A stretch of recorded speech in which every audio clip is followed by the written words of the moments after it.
The Glass Castle, pages 107 to 117. We turned at the city zoo. None of us kids had ever been to a zoo before, and I didn't really know what to expect. Lori said she thought zoos should be outlawed. Mom, who had Maureen in one arm and her sketch pad in the other, pointed out that the animals had traded freedom for security. She said that when she looked at them, she would pretend to not see the bars. At the entrance gate, Dad bought our tickets, muttering about the idiocy of paying money to look at animals, and led us down the walk. Most of the cages were patches of dirt surrounded by iron bars, with forlorn gorillas or restless bears or irritable monkeys or anxious gazelles huddled in the corners. A lot of the kids were having fun, gawking and laughing and throwing peanuts at the animals, but the sight of those poor creatures made my throat swell up. I got half a mind to sneak in here some night and free these critters, Dad said. Can I help? I asked. He mussed my hair. Me and you, Mountain Goat. He said, we'll carry out our own animal prison break. We stopped at a bridge. Below it, in a deep pit, alligators sunned themselves on rocks surrounding a pond. The biddy who got that mountain lion shot didn't understand their animal psychology, Dad said. If you let them know you're not afraid, they'll leave you alone. Dad pointed to the biggest, scariest alligator. Me and that nasty-looking bastard's going to have us a staring contest. Dad stood on the bridge, glowering at the alligator. At first it seemed to be asleep, but then it blinked and looked up at Dad. Dad continued staring, his eyes in a fierce squint. After a minute, the alligator thrashed its tail, looked away, and slid into the water. See, you just have to communicate your position, Dad said. Maybe he would have gone for a swim anyway, Marion whispered. What do you mean? I asked. Didn't you see how nervous that gator got? Dad made him do it. We followed Dad to the lion's den, but the lions were sleeping, so Dad said we should leave them alone. The aardvark was busy hovering up ants, and Dad said you shouldn't disturb eating animals, so we passed it by and went on to the cheetah's cage, which was about as big as our living room and surrounded by a chain fence. The lone cheetah paced back and forth, the muscles in his shoulders shifting with each step. Dad folded his arms on his chest and studied the cheetah. He's a good animal, fastest 4-footed creature on the planet, he declared. Not happy about being in this damn cage, but he's resigned to it, and he's no longer angry. Let's see if he's hungry. Dad took me to the concession stand. He told the lady running it that he had a rare medical condition. He couldn't eat cooked meat, so he'd like to buy a raw hamburger. Yeah, right, the sales clerk said. She told Dad the zoo did not allow the sale of uncooked meat because foolish people tried to feed it to the animals. I'd like to feed her lard ass to the animals, Dad muttered. He bought me a bag of popcorn and we returned to the cheetah cage. Dad squatted outside the fence opposite the cheetah. The animal came closer to the bars and studied him curiously. Dad kept looking at him, but not in the angry-eyed way that he had stared down the alligator. The cheetah looked back. Finally he sat down. Dad stepped over the chain fence and knelt right next to the bars where the cheetah was sitting. The cheetah remained still, looking at Dad. Dad slowly raised his hand up and put it up against the cage. The cheetah looked at Dad's hand but didn't move. Dad calmly put his hand between the iron bars of the cage and rested it on the cheetah's neck. The cheetah moved the side of his face against Dad's hand, as if asking to be petted. Dad gave the cheetah the kind of hearty, vigorous petting you'd give a big dog. Situation under control, Dad said, and beckoned us over. We climbed under the chain fence and knelt around Dad while he petted the cheetah. By then, a few people had begun to gather. One man was calling us to get back behind the chain fence. We all ignored him. I knelt close to the cheetah. My heart was beating fast, but I wasn't scared, only excited. I could feel the cheetah's hot breath on my face. He looked right at me. His amber eyes were steady but sad, as if he knew he'd never see the plains of Africa again. May I pet him, please? Asked Dad. Dad took my hand and slowly guided it to the side of the cheetah's neck. It was soft, but also bristly. The cheetah turned his head and put his moist nose up against my hand. Then his big pink tongue unfolded from his mouth, and he licked my hand. I gasped. Dad opened my hand and held my fingers back. The cheetah licked my palm, his tongue warm and rough like sandpaper dipped in hot water. I felt all tingly. He likes me, I said. He does, Dad said. He also likes the popcorn, salt, and butter in your hand. There was a small crowd around the cage now, and one particularly frantic woman grabbed my shirt and tried to pull me over the chain. It's all right, I told her. My dad does stuff like this all the time. He should be arrested, she shouted. Okay, kids, Dad said. The civilians are revolting. We better skedaddle. We climbed over the chain. When I looked back, the cheetah was following us along the side of the cage.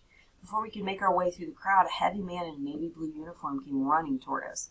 He was holding onto the gun and nightstick on his belt, which made him look like he was running with his hands on his hips. He was shouting about regulations and how idiots had been killed climbing into cages and how we all had to leave immediately. He grabbed Dad by the shoulder, but Dad pushed him off and assumed a fighting stance. Some of the men in the crowd clutched Dad's arms, and Mom asked Dad to please do what the guard had ordered.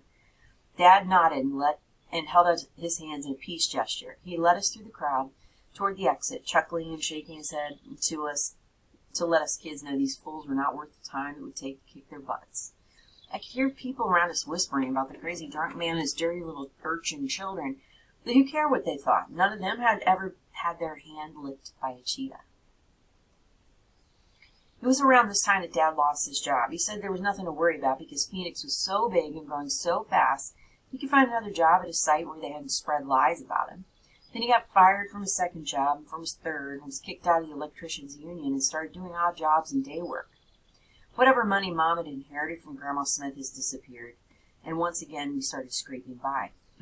I didn't go hungry. Hot lunch at school cost $0.25, and we could usually afford that. When we couldn't, and I told Mrs. Ellis, my fourth grade teacher, that I'd forgotten my quarter, she said her records indicated someone had already paid for me. Even though it seemed awfully coincidental, I didn't want to push my luck by asking too many questions about who this someone was. I ate the hot lunch. Sometimes that lunch was all I had to eat that day. But I could get by just fine on one meal. One afternoon, when Brian and I had come home to an empty fridge, we went out to the alley behind the house looking for bottles to redeem. Down the alley was the delivery bay of a warehouse. A big green dumpster stood in the parking lot. When no one was looking, Brian and I pushed open the lid, climbed up, and dived inside to search for bottles. I was afraid it might be full of yucky garbage. Instead, we found an astonishing treasure. Cardboard boxes filled with loose chocolates. Some of them were whitish and dried out looking, but some were covered with a mysterious green mold, but most of them were fine. We pigged out on chocolates, and from then on, whenever Mom was too busy to make dinner or we were out of food, we'd go back to the dumpster to see if any new chocolate was waiting for us. From time to time, it was. For some reason, there were no kids Maureen's age on North 3rd Street. She was too young to run around with me and Brian, so she spent most of her time riding up and down on the red tricycle Dad had bought for her and playing with her imaginary friends.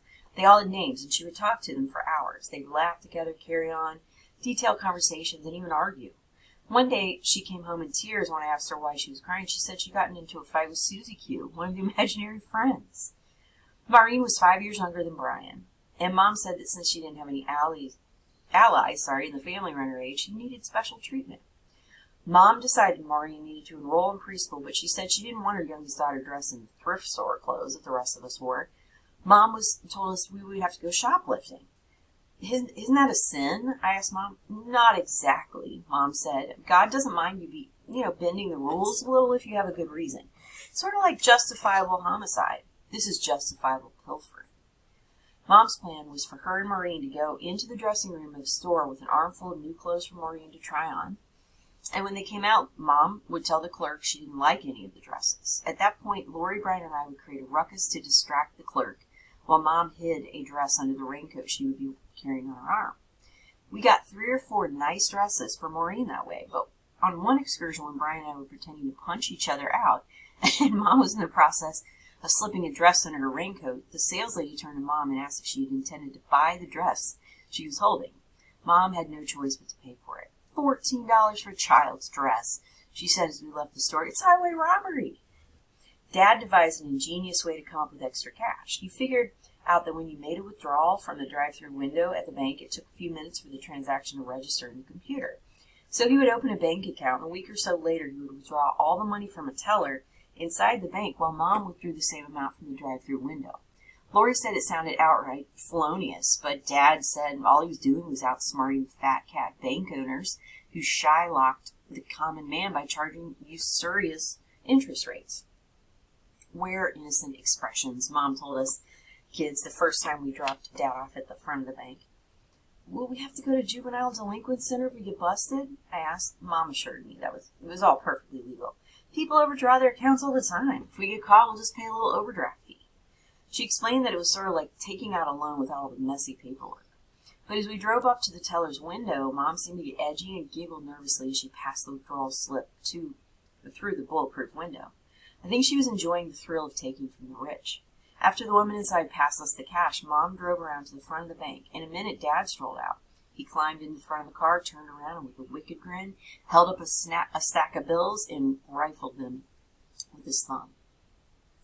The reason Dad was having a tough time getting steady work, as he kept trying to tell us, was that the electricians' union in Phoenix was corrupt. It was run by the mob, he said, which controlled all the construction projects in the city. So before he could get a decent job, he had to run organized crime out of town. That required a lot of undercover research, and the best place to gather information was at the bars the mobsters owned. So Dad started spending most of his time in those joints. Mom rolled her eyes whenever Dad mentioned his research. I began to have my own doubts about what he was up to. He came home in such a drunken fury that Mom usually hid, while we kids tried to calm him down. He broke windows, smashed dishes and furniture until he'd spent all his anger. Then he'd look around at the mess and all of us kids standing there. When he recognized what he'd done, he hung his head in weariness and shame. Then he'd sink to his knees and pitch forward, face first on the floor. After Dad had collapsed, I would try to pick up the pace, but Mom always made me stop. She'd been reading books on how to cope with an alcoholic, and they said that drunks didn't remember their rampages, so if you cleaned up after them, they'd think nothing happened. Your father needs to see the mess he's making of our lives, Mom said, but when Dad got up, he'd act as if all the wreckage didn't exist, and no one discussed it with him. The rest of us had to get used to stepping over broken furniture and shattered glass. Mom had taught us to pick Dad's pocket when he passed out. When we got pretty good at it. Once, after I'd rolled Dad and collected a handful of change, I pried his fingers loose from the bottle in his hand. It was 3/4 empty. 3/4 empty, sorry.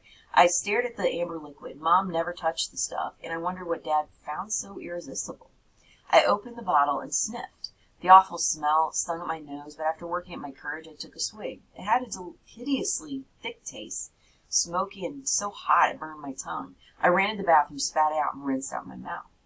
I just took a swig of booze, I told Brian. It's the worst thing I've ever tasted in my life. Brian grabbed the bottle out of my hand.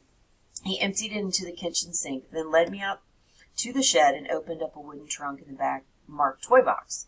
It was filled with empty liquor bottles. Whenever Dad passed out, Brian said, he took the bottle Dad had been drinking, emptied it, and hid it in the trunk. He'd wait until he had 10 or 12, then took them to a garbage can a few blocks away, because if Dad saw the empty bottles, he would get furious. I have a really good feeling about this Christmas, Mom announced in early December. Lori pointed out that the last few months hadn't gone so well. Exactly, Mom said. This is God's way of telling us to take charge of our own fates. God helps those who help himself. She had such a good feeling she decided this year we were going to celebrate Christmas on Christmas Day instead of a week later. Mom was an expert thrift store shopper. She had read the labels on the clothes, she turned over dishes and vases to study the markings on the bottom. She had no qualms about telling the sales lady that a dress marked 25 cents was only worth a dime, and she usually got it at that price. Mom took us thrift store shopping for weeks before that Christmas, giving us each $1 to spend on presents. I got a red glass bud vase from Mom, an onyx ashtray for Dad, a model car kit for Brian, a book about elves for Lori, and a stuffed tiger with a loose ear that Mom helped me sew back in place for Maureen. On Christmas morning, Mom took us down to a gas station that sold Christmas trees. She selected a tall, dark, but slightly dried-out Douglas fir. This poor old tree isn't going to sell by the end of the day, and it needs someone to love it, she told the man and offered him $3. The man looked at the tree and looked at Mom and looked at us kids. My dress had buttons missing. Holes were appearing along the seams of Maureen's t-shirt. Lady, this one's been marked down to $1, he said. We carried the tree home and decorated it with Grandma's antique ornaments, ornate colored balls, fragile glass partridges, and lights with long tubes of bubbling water. I couldn't wait to open my presents, but Mom insisted that we celebrate Christmas in the Catholic fashion, getting to the gifts only after we'd attended midnight mass. Dad, knowing that all the bars and liquor stores would be closed on Christmas, had stocked up in advance. He popped open the first Budweiser before breakfast, and by the time midnight mass rolled around, he was having trouble standing up. I suggested maybe this once Mom should let Dad off the hook about going to mass, but she said stopping by God's house for a quick hello is especially important at times like this. So Dad staggered and lurched into the church with us. During the sermon, the priest discussed the miracle of Immaculate Conception and the virgin birth. Virgin my ass, Dad shouted. Mary was a sweet Jewish bride who got herself knocked up. The service came to a dead halt. Everyone was staring. The choir had swiveled around in unison and were gaping open-mouthed. Even the priest was speechless. Dad had a satisfied grin on his face. And Jesus H. Christ, the world's best loved bastard.